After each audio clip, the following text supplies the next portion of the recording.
Eto, maraming nag-request nito sa akin tungkol sa East Avenue Medical Center, no? Nagsagawa daw ng investigasyon matapos ng viral SOCMED post hinggil sa umunay kapabayaan na umantong sa pagkasawi ng isang pasyente. Okay, tingnan natin to ha.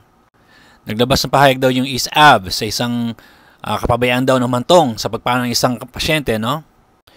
So, maasa daw yung ospital na magkaroon sila ng serious dialogue para daw maghilom na sila at makapag-move on. Kasi daw nagpahayag yung isang kaanak, yung Shaira Bugarin, na pumanaw ang kanyang ama sa brain tumor noong Hulyo 25 na naturong ospital kasi naglabas siya ng Facebook statement, no? Sa pahayag niya, sabi niya, tinawag niya na worst hospital yung East Avenue. Okay? Tingnan natin ano pa mangyayari. Sabi niya, imagine for 2 months stay na hindi na siya na-operahan, nagka-type 2 diabetes, pneumonia pa siya under your care, tapos cause of death pa, severe sepsis. Well, it could happen. Kaya lang, kinainis siya siguro yung pagiging unprofessional ng mga doktor. No? Sabi niya, you should be professional enough so the patient will not feel that you don't want to treat them. Okay, tingnan natin yan ha. Tapos naglabas sila ng pahayag. Yung typical political bullshit, no? We consider the feelings of the family. This is like a working thing for us kung saan wake up call. Okay, yan yung sasabi nila dito. Sabi niya, manatili kaming handa para alagaan daw mga pasyente. Sabi niya, ginit ng ospital na natiling pangunahing prioridad nila ang kalusugan at kapakanan. Yeah, right. Like I said, political bullshit, no? Yeah, like I said, political bullshit, nakikisimpatya sa pamilya, ang pamunuan, okay?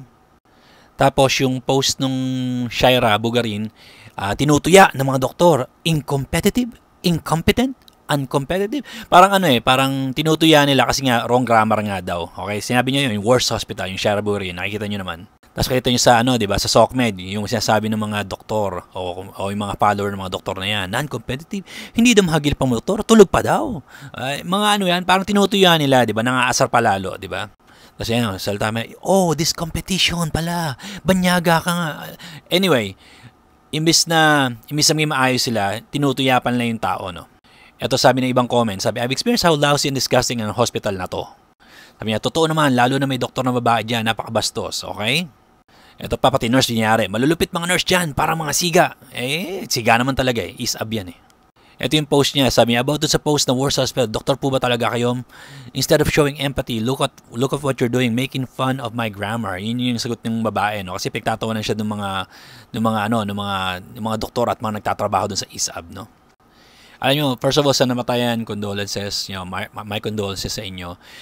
Sinabi niya rin doon, sinabi nung Shaira Bugarin na yung mga doktor doon, mga bata pa masyado. Tapos wala, naglalaro pa, di ba? Yun naman yung point ng sinabi niya, ba't niya sinabing bata. Pinagtataon siya, porke ba bata? Walang experience? Yung matanda nga, hindi pa rin magaling Mas worse sa mga bata. Kayo kasi marami kayong mga batang doktor, naglalaro pa kayo.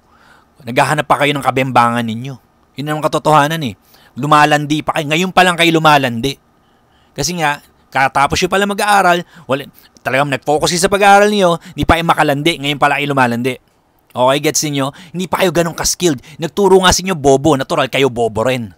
Okay? Ano hindi naiintindihan doon? Kung ang puno, bobo, natural ang bunga, bobo. Hindi kayo skilled. Yung nagturo, hindi skilled. Natural, yung tinuruan, hindi rin skilled. Yun ang point ng sinabi niya ng mga bata, yung mga doktor doon. Pinagtatawanan nyo pa. Alam nyo, ito yung sinasabi ko sa inyo, maraming doktor sa Pilipinas hindi skilled. Kaya nga nauusin laboratory, X-ray, MRI na yan. Kasi nga, dahil hindi sila skilled, kayo pagagastusin nila. Tapos pag namatayan kayo, di ba, magagalit kayo, syempre, namatayan kayo, hindi na alagaan na maayos, nakita naman, hindi na, nag-ML lang yung mga doktor, kung ano na pinagagawa, naglalandian with the nurses. Tatanggihin nyo pa ba yun? Totoo naman, ngayon pa lang kayo lumalandi. Sasabihin nyo, bata, hindi yung porke bata, hindi magaling. Hindi talaga kayo magaling kasi yung nagturo sa inyo, hindi rin magaling. Ano hindi nyo naintindihan doon? Tangin ang mga doktor na to. Ni lahat, no? Pero eto. Ako, gigil talaga ako sa mga doktor na yan. Totoo lang, lalo sa Pilipinas, no? Kasi kayabang, ang taas ng ego, kala mo kagaling, wala naman sinabi. Hanggang Pilipinas lang naman. Wala nga international experience. Kung makapagsalita pa, di ba, kala mo kagaling. Guys, etong babaeng to, siniwalat niya yung talaga nangyayari sa mga public hospital, sa mga regular hospital sa Pilipinas, no? Sabi ko nga, di ba, pag yung mga memorial hospital, may memorial ka talaga. Di? Pag memorial yan, kabahan ka na. Pag may memorial ang pangalan ng hospital, kabahan ka na, may memorial ka talaga. Alam nyo, like I said, condolences dun sa namatayan, pero she just said everything na gusto kong sabihin tungkol sa maraming ospital sa Pilipinas, tungkol sa maraming doktor sa Pilipinas. Hindi talaga skilled, mayayabang, kala mo kagaling, wala namang sinabi, wala namang binatbat. Diyos ko, pneumonia lang, kinamamatay nga. 18 years old, namamatay, pneumonia sa Pilipinas, no? Sa Amerika, 90 years old na pneumonia, buhay na buhay pa rin, healthy pa rin. Nabagok pa nga yung ulo sa kalsada, nakrak yung ulo eh. Buhay na buhay pa rin. Sa Pilipinas, wala na yan, dedo na yan.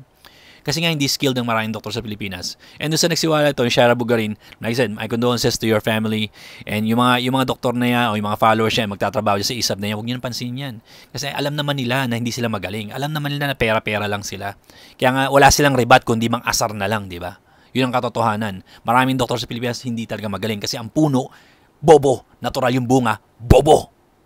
Stupid bitch ass Pinoy niggas.